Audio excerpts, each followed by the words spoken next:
So hello everyone, ये आज के दिन का पहला वीडियो है। अगर आपने कल के वीडियोस को नहीं देखा है और देखना चाहते हो तो डेफिनेटली देख सकते हो, आपको चैनल पर मिल जाएगा। एंड इसके साथ ही यार 812 सब्सक्राइबर्स हो चुके हैं। 900 सब्सक्राइबर्स का टारगेट है, तो सब्सक्राइब करो और बेल नोटिफिकेशन प्रेस करके ऑल पे ज़रूर से कर सिलेक्ट कर देना। और आगे बढ़ते हैं। इस वीडियो में बात करने वाले हैं कमेंट रिक्वेस्ट के बारे में। तो अगर आपको भी कोई डाउट है किसी भी स्टॉक को लेकर के, अगर आपको कोई डाउट है तो जस्ट आप कमेंट कर सकते हो और लिख सकते हो कमेंट में कि मुझे इस स्टॉक के बारे में, एक्स वाई जेड स्टॉक के बारे में मेरा ये डाउट है, ये मेरा क्वेश्चन है। तो उसके ऊपर मैं एक सेपरेट वीडियो बना दूंगा। तो वैसा ही कुछ रिक्वेस्ट आया हुआ है और मैं आपको दिखाना भी चाहूँगा। आप देख सकते हो, इन्होंने कहा हुआ है कि आइस मेक रेफ्रिजरेशन, ये एक कंपनी का नाम है। एनालिसिस प्लीज, इनका एनालिसिस इन्होंने मांगा हुआ है। और यहाँ पे इन्होंने लिख भी दिया है कि बिजनेस एंड फंडामेंटल एनालिसिस इन्हें चाहिए। तो यार यही चीज मैं आपसे बोलता हूँ कि अगर आपको टेक्निकल एनालिसिस नहीं चाहिए, ठीक है, तो आप लिख दिया करो कि मुझे बिजनेस एंड फंडामेंटल्स के बारे में ही जानना है। तो यार इससे क्या होगा कि टाइम भी थोड़ा सा बचता है, आप समझ रहे हो। तो उसके बाद इन्होंने लिखा हुआ है कि ये 300% लेकर के बाहर हो चुके हैं, मतलब ये 300% इनका बन चुका है इसी स्टॉक से को लेकर के। और उसके बाद ये एग्जिट कर चुका है पूरी तरीके से। देन फिर अभी इनका मन कर रहा है कि वापस से जो है फिर से एंट्री करें, ठीक है, फिर से एंट्री करें, पोजीशन बनाएं। और अभी एंटर करना सही होगा क्या, यह पूछ रहे हैं। तो ऑब्वियसली यार मैं आपको ये तो नहीं बता सकता कि आपको करना चाहिए कि नहीं करना चाहिए, बट हाँ मैं अपना व्यू पॉइंट जरूर से दे सकता हूँ। तो स्टार्ट करते हैं। सबसे पहले चलते हैं आइस मेक रेफ्रिजरेशन पे। और आप सबसे पहले इसका मार्केट कैप देख लो, और इसका मार्केट कैप आपको थोड़ा याद भी रखना होगा ड्यूरिंग द वीडियो, क्योंकि माइक्रो कैप कंपनी है। माइक्रो कैप कंपनी में रिस्क बहुत ज़्यादा होता है, ठीक है, रिटर्न्स भी ज़्यादा बनते हैं लेकिन रिस्क भी बहुत ज़्यादा होता है। और माइक्रो कैप है, ठीक है, माइक्रो, ओके, सो जो भी है स्पेलिंग पे मत जाना। माइक्रो कैप है और रिस्क बहुत ज़्यादा होता है, तो मैं इसमें लॉन्ग टर्म व्यू पॉइंट रखूंगा, ठीक है। और सबसे पहले ही मैं आपको वीडियो के स्टार्टिंग में ही बता दूं कि यहाँ पे मैं किसी भी तरह से आपको कोई कॉल, रिकमेंडेशन, टिप ये सब नहीं प्रोवाइड कर रहा हूँ। सिर्फ और सिर्फ एजुकेशनल पर्पस का वीडियो है। सबसे पहले इसके बिजनेस के बारे में बात करते हैं, जैसा इन्होंने बोला हुआ है। तो बिजनेस पे मैंने क्लिक किया इस रीड मोर पे, और यहाँ पे देख सकते हो क्या काम करती है। Engaged in the business of providing customized cooling solutions like cold rooms, freezers, commercial and industrial refrigeration systems, chilling plants etcetera. मतलब जो यहाँ पे कस्टमाइज्ड कूलिंग सॉल्यूशंस, मतलब यहाँ पे जो चीज़ें होती है ठंडे करने के लिए, जैसे कोल्ड रूम्स होते हैं, ठीक है, या कोल्ड फ्रीजर्स होते हैं, ठीक है, या फिर ऑब्वियसली फ्रीजर्स कोल्ड ही होंगे। उसके साथ commercial and industrial refrigeration systems, जो मतलब जो रेफ्रिजरेशन सिस्टम्स या रेफ्रिजरेटर्स बड़े बड़े जो इंडस्ट्रीज में यूज़ होते हैं, ठीक है, वो सब ये प्रोवाइड करती है। बिजनेस सेगमेंट के बारे में बात करें, सबसे पहले आता है कोल्ड रूम। तो कंपनी क्या करती है, कस्टमाइज प्रोडक्ट बनाती है, जैसे cold room, solar cold room PUF panel, then उसके बाद cold room door, condensing unit, ये सब चीज़ें। देन उसके बाद कमर्शियल रेफ्रिजरेशन, उसमें क्या होता है, जैसे देख सकते हो लाइक आइसक्रीम मिक्स प्लांट, फिर डेयरी सॉल्यूशंस के लिए बल्क मिल्क चिलर, मतलब जो दूध को ठंडा करने के लिए जो होता है वो, फिर पैस्चराइजिंग टैंक, मतलब ये सब में जहाँ पे भी यूज़ होता है, ठीक है, आइस कैंडी प्रोडक्शन मशीन, ठीक है, आइसक्रीम हार्डनर, तो ये सब चीज़ों में यूज़ होता है। ऑब्वियसली यार सिंपल एग्जांपल, जहाँ पे आइसक्रीम तैयार होता है, जहाँ पे मिल्क को लेकर के काम होता है, जहाँ पे आइसक्रीम बनता है, और जो बहुत चीज़ें होती है, ठीक है, वहाँ पे काम आएगा ही। तो वो जो है कमर्शियल रेफ्रिजरेशन सॉल्यूशंस हो गए। इंडस्ट्रियल अगर बात करें तो यहाँ पे देख सकते हो, जैसे वाटर चिलिंग प्लांट, ठीक है, brine chilling plant, oil chilling plant, air chiller, ice building tank, ये सब कुछ, ठीक है। ट्रांसपोर्ट रेफ्रिजरेशन, मतलब यहाँ पे अगर आपको कोई मतलब जस्ट सपोज कंटेनर या वैन, रेफ्रिजरेटेड वैन अगर आपको चाहिए तो इनसे आपको मिल सकता है, ठीक है। और बहुत चीज़ें होती है, मान लो आपको कोई ऐसा चीज़ है जिसको मतलब चिल्ड एनवायरनमेंट ही चाहिए, और आपको एक जगह से दूसरे जगह पे इसको लेकर के जाना है, ठीक है, पॉइंट ए से पॉइंट बी आपको लेकर के जाना है। तो इस केस में आप ट्रांसपोर्ट रेफ्रिजरेशन का यूज़ करोगे, जैसे कि आप रेफ्रिजरेटेड वैन का यूज़ करोगे या रेफ्रिजरेटेड कंटेनर का यूज़ करोगे, है ना।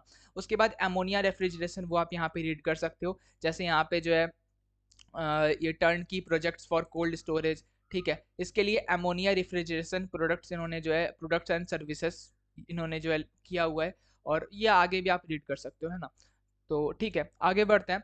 एंड सेगमेंट रेवेन्यू के बारे में बात करें, मतलब ये सब अलग अलग चीज़ें होंगी ना, एक हो गया नॉर्मल कोल्ड रूम, एक कमर्शियल यूज़ के लिए, एक इंडस्ट्रियल के लिए, एक ट्रांसपोर्ट के लिए, तो कहाँ से कितना रेवेन्यू आता है। तो जो कोल्ड रूम है उससे आता है 55% रेवेन्यू, ठीक है, थोड़ा पहले का डेटा है, फिनेंशियल ईयर 21 का डेटा है।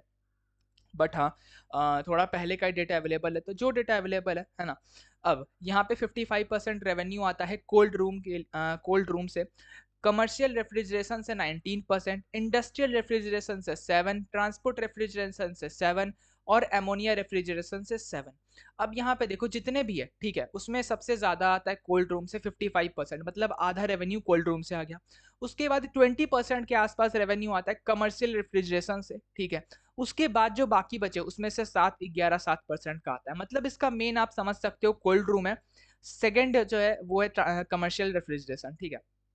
आगे अगर मैं ज्योग्राफिकल स्प्लिट के बारे में बात करूँ, ये देख सकते हो, तो डोमेस्टिक रेवेन्यू 97%, एक्सपोर्ट 3%, मतलब यहाँ पे अगेन थोड़ा पहले का डेटा है, बट हाँ domestic revenue 97%, company mainly domestic में काम करती है, और ये सब जो सॉल्यूशंस प्रोवाइड करती है, जो प्रोडक्ट प्रोवाइड करती है वो डोमेस्टिक में करती है। एक्सपोर्ट रेवेन्यू जो है बस 3% का है। आगे क्लाइंट्स के बारे में अगर बात करें तो कौन कौन से क्लाइंट्स हैं, अब यहाँ पे देखो, वाइड रेंज ऑफ इंडस्ट्रीज जैसे डेयरी, इनका मतलब यूजर इंडस्ट्री सबसे पहले समझो कहाँ कहाँ पे यूज होता है, ठीक है। अब पहला dairy, ice cream, food processing, agriculture, pharmaceutical. अब आपको पता होगा बहुत सारी दवाइयाँ होती है जिसको एक टेम्परेचर के अंडर ही रखना होता है कि यार इसका जो टेम्परेचर है वो ऐसा ही होना चाहिए, ठीक है, इसको आप एक्सपोज टू सन या फिर ऐसा वैसा नहीं कर सकते। वो सब cold chain, logistics, hospital, hospitality, ये सब चीज़ों में यूज़ होता है, ठीक है। और उसके बाद देख सकते हो कंपनी जो है एक्सपोर्ट करती है 20+ कंट्रीज में, बट हाँ रेवेन्यू नहीं आता एक्सपोर्ट से, 3% आता है जस्ट। और सम ऑफ देयर क्लाइंट्स जैसे अमूल, अब अमूल क्या करती है, डेयरी रिलेटेड काम करती है, डेयरी एंड आइसक्रीम रिलेटेड, तो ये सब है। Coca Cola, cold drinks related. Then H U L भी काम करती है कुछ, वही मतलब फूड प्रोसेसिंग हो गया कुछ, और ये सब कुछ। टोरेंट फार्मा, फार्मा है ऑब्वियसली समझ सकते हो। इंडियन रेलवेज, तो इंडियन रेलवेज कहाँ पे आ गया, तो ये हॉस्पिटलिटी में आ गया, है ना। अब ऑब्वियसली वहाँ पे जो है कुछ अगर आपको ठंडी चीज़ें रखनी है, ठीक है, जैसे लाइक आइसक्रीम, कोल्ड ड्रिंक्स या बटर, बहुत सारी चीज़ें होती है और भी डेयरी प्रोडक्ट्स, तो यहाँ पे इंडियन रेलवेज वहाँ पे स्टोर करती है, तो ये सब चीज़ें होंगी, ठीक है। मैन्युफैक्चरिंग कैपेबिलिटीज़, तो 2 मैन्युफैक्चरिंग कैपेबिलिटीज़ है, गुजरात में, एक तमिलनाडु में है। आईपीओ के बारे में पढ़ना चाहते हो रीड कर लेना। फोकस क्या है कंपनी का, तो यहाँ पे आप इनका फोकस भी देख सकते हो। Company has made technological advancement like backward integration for in house manufacturing for condenser and evaporator coils, redesign of chillers and use of C5 technology, मतलब हाँ काफ़ी अच्छी चीज़ें हैं, एंड फोकस कर रहा है ताकि मतलब यहाँ पे जैसे कंपनी अपने मैन्युफैक्चरिंग प्लांट में ही कंडेंसर, एवापोरेटर कॉइल्स ये सब बनाती है, ताकि मतलब कॉस्ट थोड़ा कम हो सके, मार्जिन बढ़ सके, तो यस अच्छी बात है। चलो आगे बढ़ते हैं, एंड ये सब तो हो गई बिजनेस वाली बात। आप एक बार इमेजेस अगर देखना चाहते हो तो मैं दिखा सकता हूँ, ये देख सकते हो, ये है कोल्ड रूम, ये है कमर्शियल रेफ्रिजरेशन, देन यहाँ पे है इंडस्ट्रियल रेफ्रिजरेशन, यहाँ पे है ट्रांसपोर्ट रेफ्रिजरेशन, और ये जो है एमोनिया रेफ्रिजरेशन है। और देख करके भी मैं अगर रीड मोर पे क्लिक करता हूँ कमर्शियल रेफ्रिजरेशन, तो आप देख सकते हो इमेजेस, ये देखो ऐसे रेफ्रिजरेशंस होते हैं, ये कमर्शियल वाले हैं, ठीक है। आप अलग अलग इमेजेस देख सकते हो, जैसे, ठीक है, ये सब चीज़ें हैं, ठीक है। और यहाँ पे आप नाम भी देख सकते हो किस मॉडल का क्या नाम है, जैसे ये देख सकते हो, एंड यहाँ पे सब कुछ साइड में लिखा भी हुआ है, ठीक है। खैर, इस तरह से मतलब आप वेबसाइट देख लो, आ जाना वेबसाइट पे, एंड एक एक करके रीड मोर पे क्लिक करना, नीचे आना, और ये देखो यहाँ पे, ओके क्लोज। चलो तो इसका शायद नहीं है आई थिंक, मतलब इसमें रीड मोर में कुछ होगा नहीं। और इसमें आप देख सकते हो चिलिंग प्लांट जो है वो यहाँ पे इस तरह से कुछ है। और ये इंडस्ट्रियल रेफ्रिजरेशन टाइप मैंने कुछ खोला हुआ है, देख सकते हो एयर चिलर्स एंड ये सब कुछ, ठीक है। अलग अलग इमेजेस भी देख लो, ये देखो लोड हो रहा है, ये देख सकते हो, ठीक है। बाकी एक और है, ये देख लो। तो ये इसका कुछ बिजनेस है, कुछ क्या प्रोडक्ट ये बनाती है कंपनी, वो मैंने आपको दिखा दिया। आगे बात करते हैं, और यहाँ पे सबसे पहले चलते हैं क्वार्टर्स में। तो क्वार्टर्स में देख लेते हैं कंपनी ने इस क्वार्टर परफॉर्म कैसा किया है। तो जून 22 एंड 23 को कंपेयर करेंगे ईयर ऑन ईयर बेसिस पे। सेल्स जो है 64 से 79 इंक्रीज हुआ है, very good. Operating profit 5 crore का ऑपरेटिंग प्रॉफिट 8 करोड़ हो चुका है, वेरी गुड। मार्जिन जो है वो 8% का मार्जिन, 10 से भी ज़्यादा, मतलब अराउंड 10.5 कह सकते हैं, हो चुका है, बहुत अच्छी बात है। प्रॉफिट बिफोर टैक्स 4.15 से 7.15, 3 करोड़ का जंप है, वेरी गुड। और नेट प्रॉफिट जो है 3.1 से 5.36, ये भी इंक्रीज हुआ है। तो ओवरऑल रिजल्ट काफ़ी अच्छा रहा।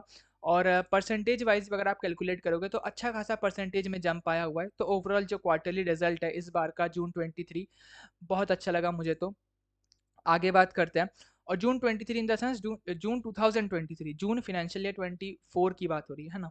खैर, यहाँ पे आगे बात करते हैं प्रॉफिट एंड लॉस के बारे में। तो कंपनी जो है कंसिस्टेंट है, मैं ये ज़रूर कहूँगा। क्यों? क्योंकि कंपनी जो है सेल्स के केस में कंसिस्टेंट है, प्रॉफिट्स के केस में हल्का कंपनी जो है थोड़ा करती है, मतलब इधर उधर हो जाता है। बट हाँ, सेल्स के केस में अच्छा है। 88, 103, 132, 138 सही चल रहा था। फिर यहाँ पे थोड़ा सा गिरावट आया बिकॉज ऑब्वियसली कोरोना का टाइम था।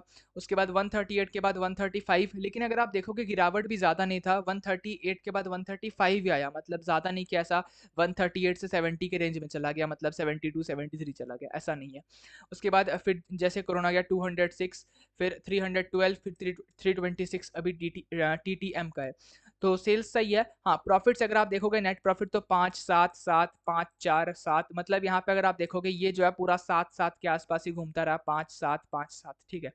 तो इसके बाद जो है 21 23, तो उसके बाद जो है अच्छा जंप है। तो हाँ, अगर आप बोलोगे कि 3 3 6 साल कंपनी ने सिर्फ 7 करोड़ के आसपास ही कुछ ना कुछ किया है, तो बिल्कुल हाँ, 6 करोड़ 6 साल कंपनी ने कुछ खास नहीं किया है। प्रॉफिट्स जहाँ पे थे वहीं पे हैं, ठीक है। जैसे जैसे यहाँ पे सेल्स बढ़ता गया, ऑपरेटिंग प्रॉफिट जो है कम होता गया। क्यों? क्योंकि ऑपरेटिंग प्रॉफिट मार्जिन कम होता गया। लेकिन हाँ, उसके बाद अभी कंपनी का मार्जिन वापस से आ रहा है, क्योंकि मैंने जैसे बताया कंपनी बैकवर्ड इंटीग्रेशन एंड ये सब कुछ कर रही है। और नेट प्रॉफिट अगर बात करें तो उसके बाद से देख सकते हो थोड़ा सा इंक्रीज हुआ है, एंड ईपीएस का भी वही हालत है। आगे इंपॉर्टेंट परसेंटेजेस के बारे में बात करेंगे, ठीक है। और आपको पता है इन तीनों के बारे में ही बात करते हैं, इस वाले के बारे में बात नहीं करते हैं। तो कंपाउंडेड सेल्स ग्रोथ के बारे में बात करें तो देख सकते हो 3 साल का 31, 5 साल का 25, और TTM का 37%, विच इज़ ओवरऑल बहुत अच्छा है। मतलब अ, ये जो नंबर्स है ना, ये मुझे काफ़ी पसंद आया, मतलब actually very good numbers. Compounded sales growth is fantastic, बहुत अच्छा लगा। प्रॉफिट ग्रोथ भी सेम काफ़ी अच्छा है। और यहाँ पे अगेन आपको अच्छे नंबर्स दिख रहे होंगे, ठीक है। बट हाँ, वो अच्छे नंबर्स जो है वो आपको इस हिसाब से दिख रहे हैं, ठीक है। मतलब अगर आप यहाँ तक देखोगे तो ये अच्छे नंबर्स है, बट अगर आप पूरा यहाँ तक देखोगे, क्योंकि 10 साल का डेटा अवेलेबल नहीं है, अगर 10 साल का डेटा अवेलेबल होता तो फिर आपको थोड़ा पता चलता। लेकिन हाँ, ये जो भी आपको अच्छे नंबर्स दिख रहे हैं, ये सिर्फ इस वजह से दिख रहे हैं। यहाँ पे जो 3 गुना हो गया ना, 7 से 21 हो गया, इस वजह से आपको अच्छा नंबर दिख रहा है। बाकी अगर आप इतने देखोगे, इतने इतने को, ठीक है, उसके बाद अगर आप इसको देखोगे तो आपको लगेगा कंपनी ने 6 साल कुछ भी नहीं किया, उसके बाद कंपनी ने एकदम से अच्छा जंप दिखा दिया। तो एक सवाल यहाँ पे ये आता है, ठीक है, बहुत कॉमन सा सवाल है कि यार वापस से ऐसा तो नहीं होगा कि 21 23 चलता रहा और वैसा ही रुक गया, फिर आगे ही नहीं बढ़ा। तो मुझे नहीं लगता है ऐसा होगा। बाकी कंपनी यहाँ से अच्छी करनी चाहिए नेट प्रॉफिट के हिसाब से भी, क्योंकि पहले कंपनी ने सेल्स पे फोकस किया, मार्जिन पे फोकस नहीं किया। उसके बाद कंपनी ने सेल्स तो कर लिया, धीरे-धीरे सेल्स बढ़ने लगा, अब वो कंपनी मार्जिन पे फ़ोकस कर रही है। तो हाँ, ये अच्छी बात है और मुझे नहीं लगता कोई प्रॉब्लम होगा, प्रॉफिट ग्रोथ भी मैं अच्छा ही कहूँगा। अगर बात करें आरओई की, तो आरओई डिसेंट आरओई है। 3 साल और 5 साल का 16-17% आरओई है, जो कम है। एंड उसके बाद लास्ट ईयर का 29% है, which is very decent. And देखते हैं अब कितना मेंटेन होता है, और 29-30% के आसपास मेंटेन होता है तो बहुत बहुत अच्छी बात होगी। But 16-17% is okay okay for me. तो हाँ, सेल्स ग्रोथ तो मुझे बहुत अच्छा लगा, ठीक है। और ये दोनों मुझे अच्छा लगा, ठीक है। इट्स ऑल्दो गुड, अच्छा है, बट सेल्स ग्रोथ मुझे काफ़ी अच्छा लगा। चलो, आगे बढ़ते हैं बैलेंस शीट की तरफ। तो यहाँ पे रिजर्व्स आप देख सकते हो, कंपनी के रिजर्व्स जो हैं लगातार इंक्रीज होए जा रहे हैं, और 65 करोड़ के रिजर्व्स है। बोरिंग्स बिल्कुल भी नहीं है, 5 करोड़ की बोरिंग्स है। एंड अगर आप वो भी देखोगे तो 2 करोड़ जो है वो लॉन्ग टर्म में है, 2 करोड़ के आसपास जो है वो लीज़ पे है, और मतलब 2.5 करोड़ लॉन्ग टर्म में है, 2 करोड़ लीज़ पे है, एंड 50 लाख जो है शॉर्ट टर्म है। तो 5 करोड़ की बोरिंग्स है, कोई बड़ी बात नहीं है, ठीक है। और सीडब्ल्यूआईपी कुछ भी नहीं है।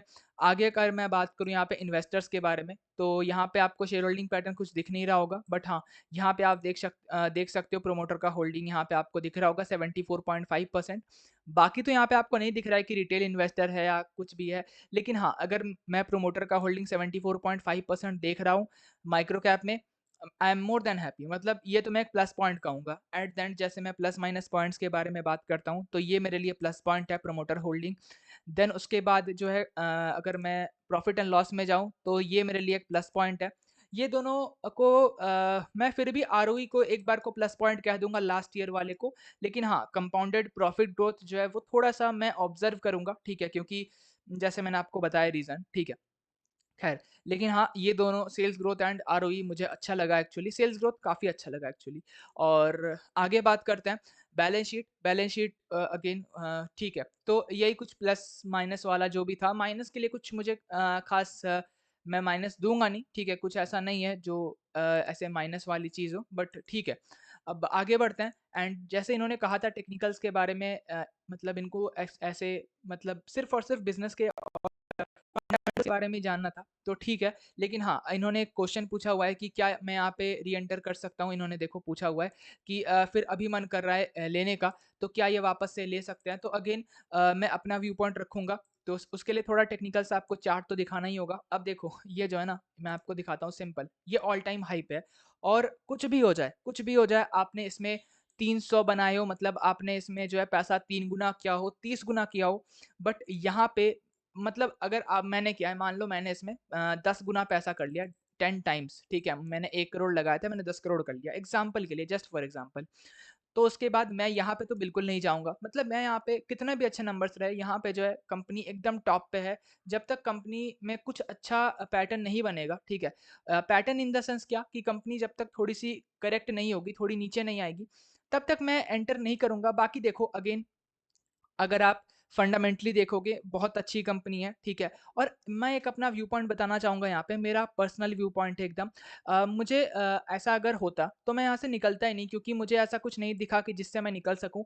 अब पता नहीं आपने एग्ज़िट क्यों किया, ठीक है? अब एग्ज़िट जनरली क्यों होता है? मतलब अगर आप लॉन्ग टर्म में जा रहे हो और ऑब्वियसली अगर आप 300-300% 200-200% या अगर मैं ऐसे कहूँ कि अगर आप डबल, ट्रिपल, 5 गुना, 10 गुना करने के लिए कोई माइक्रो कैप ले रहे हो, तो आप उसमें क्या देखोगे एग्ज़िट करने के लिए? आप देखोगे यार इसके नंबर्स अच्छे नहीं आ रहे हैं, नंबर्स बेकार आ रहे हैं, ग्रोथ नहीं है कंपनी पे, ये वो देखोगे, उसके बाद आप एग्ज़िट कर दोगे।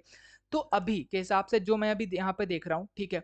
मेरे हिसाब से यहाँ पे एग्ज़िट करने का मुझे तो कोई सेंस नहीं लगता, ठीक है? मैं तो नहीं करूँगा एग्ज़िट, मेरी अपनी बात मैं आपको बता रहा हूँ, मैं एग्ज़िट नहीं करता। अब कुछ भी देख कर के आपने एग्ज़िट किया है पहले के नंबर्स या जब भी आपने एग्ज़िट किया हो, लेकिन हाँ, अगर मैं अभी अपनी बात बता रहा हूँ, मेरा व्यू पॉइंट ये है कि ऑल टाइम हाई पे यार ऐसे नहीं लेना है, ठीक है? क्योंकि ये एक तरफ़ा भी भाग रहा है अगर आप देखोगे, ठीक है? तो पहले ये थोड़ा-सा रुका-रुका सा था, मतलब अगर आप देखोगे इतने को, तो ये थोड़ा रुका-रुका सा था, उसके बाद ये जो है एक तरफ़ा भागने लगा और अभी भी ये एक तरफ़ा भाग रहा है, ठीक है? तो अब इतने जब मतलब मेरा पर्सनल एक्सपीरियंस कह सकते हो आप कि जब कोई स्टॉक ऐसे भाग रहा होता है ना, तो उसमें थोड़ा-सा आपको बच के ही रहना पड़ता है, ठीक है? और फोमो वाली चीज़ से थोड़ा बचना होता है। तो अगेन इन शॉर्ट मैं यहाँ पे एंटर नहीं करूँगा, ठीक है? मेरा पर्सनल व्यू पॉइंट है एंड अगेन मैं आपको कोई रिकमेंडेशन नहीं दे रहा हूँ और मैंने आपको रीज़न भी बता दिया यहाँ नहीं एंटर करने का, ऑल टाइम हाई पे मौजूद है और ऑल टाइम हाई पे मैं एंटर नहीं करता। चलो, तो एंड करते इसी के साथ एंड करते हैं वीडियो को। वीडियो अच्छा लगा तो लाइक, शेयर, सब्सक्राइब कर देना।